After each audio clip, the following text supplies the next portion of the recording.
Il est 7h09 sur RMC. RMC chez vous, à Saint-Étienne. Apolline Matin, RMC chez vous. Pour tout vous dire, cette semaine, nos reporters devaient poser leurs bagages à Clermont-Ferrand. Mais avec la mort de Bernard Tapie, ils ont pris la route vers Saint-Étienne, dans la Loire, parce que là-bas, les habitants ont un souvenir particulier de Bernard Tapie. Bonjour Martin Bourdin. Martin, Bonjour, vous êtes en Apolline, direct de Saint-Étienne pour RMC. Tout part d'une entreprise en difficulté, Manu France. Oui, une entreprise très prestigieuse à l'époque qui produisait des armes de chasse, un magazine sur la chasse, des vélos aussi, mais qui a des montagnes de dettes à la fin des années 70. Et dans ce contexte, un jeune homme d'affaires de 37 ans, ambitieux, qui veut marquer les esprits, va tenter de reprendre Manu France en 1980. Cet homme d'affaires, c'est tout simplement Bernard Tapie. Il obtient les droits d'exploitation de la marque Manu France et propose un plan de redressement aux salariés. C'est à ce moment-là, à l'été 1980, que François Maroni, membre de la CGT à l'époque à Manu France, croise Bernard Tapie pour la première fois.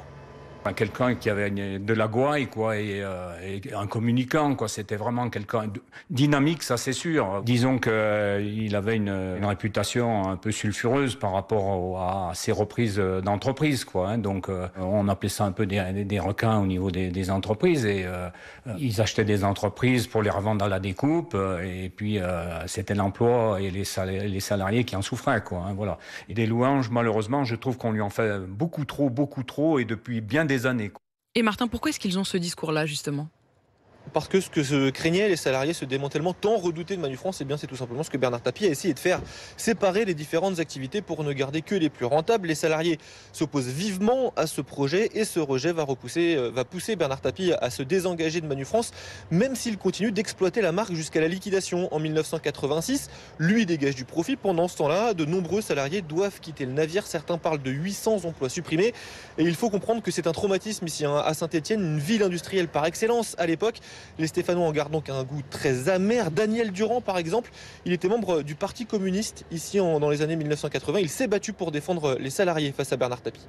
Donc j'en garde l'image d'un homme d'affaires qui venait sans se préoccuper de la situation de la région, de l'emploi et tout, mais venait pour faire une opération juteuse et profitable. Dans le cas de Bernard Tapie, on a tendance à totalement faire disparaître les ombres qui sont pour tendance, parce que Bernard Tapie à Saint-Étienne a eu un passage qui était plus négatif que positif. Martin Bourdin, on l'entend bien, les Stéphanois lui en veulent, même si les termes sont choisis soigneusement. Oui, parce qu'ils ont quand même du respect pour le deuil de la famille. Ils nous l'ont dit à plusieurs reprises. D'ailleurs, on compatit à la douleur de la famille Tapie. Et puis oui, ils en veulent à Bernard Tapie, mais ils n'en veulent pas qu'à lui. Ce n'était pas le seul responsable de la chute de Manu France dans les années 70-80. D'autres responsables, d'autres hommes d'affaires ont tenté de reprendre Manu France, sans succès non plus. Martin, hier à Saint-Étienne, c'était aussi le derby face à Lyon en Ligue 1. Ils en pensent quoi, les supporters de Bernard Tapie ?